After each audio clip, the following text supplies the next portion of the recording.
তাকে বললাম প্রচন্ড ভালোবাসি, তোমার জন্য পুরো পৃথিবী ছেড়ে দিতে রাজি আছি, তোমার যা ইচ্ছা চাও।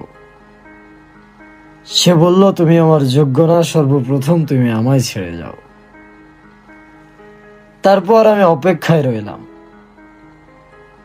দিন কেটেছে ঠিকই, তবে ঘুম আসেনি রাতে। হ্যাঁ জনাব, যার প্রেমে পড়ে আমি পৃথিবী ভুলেছিলাম, তাকেও আমি হাসতে দেখেছি অন্য পুরুষের সাথে। তুমি বড্ড মায়াবী ছিলে, তোমার ওই মায়াবী চোখের মায়ায় ডুবে আমি ভুলে গেছিলাম পুরো বিশ্ব। হ্যাঁ, তুমি বড্ড মায়াবী ছিলে, তোমার ওই মায়াবী চোখের মায়ায় ডুবে আমি ভুলে গেছিলাম পুরো বিশ্ব। দোষ তোমার কখনোই দিই না, দোষ আমার। আমার নেওয়া ভুল সিদ্ধান্তে আমি হয়ে গেছি পুরোপুরি বিশ্ব।